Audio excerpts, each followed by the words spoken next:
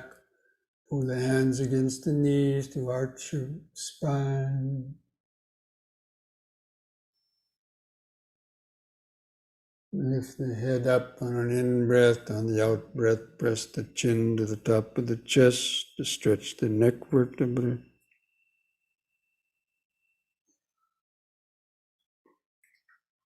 Lift the head up level on an in-breath. Relax on the out-breath. Put a smile on your face.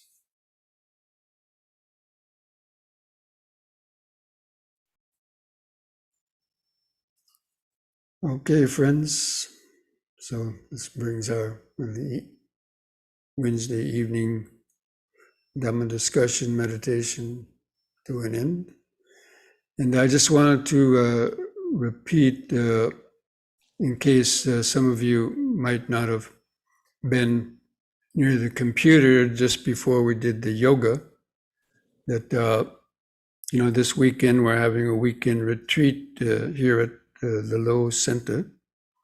And I'm going to be broadcasting the Dhamma talk and meditation from 2 to 4 p.m. On Friday and Saturday.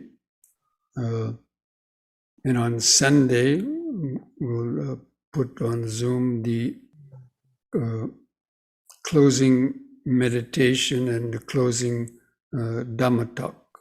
So that's this, the 19th, 20th, and 21st, no, 20th, 21st, and 22nd, from 2 to 4 p.m. on Friday and Saturday. It'll be the same link that you tune into these Wednesday night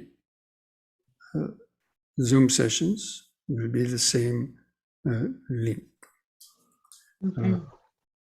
And so probably around shortly before 2, we might start around 10 minutes to 2 or so. So try to tune in by that time. Okay? Okay. Bhante, what time is the closing talk? It's Sunday morning. We'll start at 9. We'll do the meditation first and closing talk from roughly 10 o'clock to 11. So totally it will be from 9 to 11 On Sunday. on Sunday. Friday and Saturday from 2 to 4. Right. It'll be the Dhamma talk followed by meditation. Yeah. All right? Thank you, Bhante. Thank you for all tuning in. And I'll try to send out another group mailing to remind people, and also people who are not tuned into this Zoom program tonight, then they will also be able to get that information about the retreat. All right? So until then, mindfulness sedate keeps dukkha away. And Namo Buddhaya. Good night, everyone. Good night, Bhante. Thank you so Thank much. you, Bhante. Thank you, Bhante. Bhante. Yeah. Thank you for Sadhu. sharing. Have a good Thank you, night. everyone. Good night, everyone.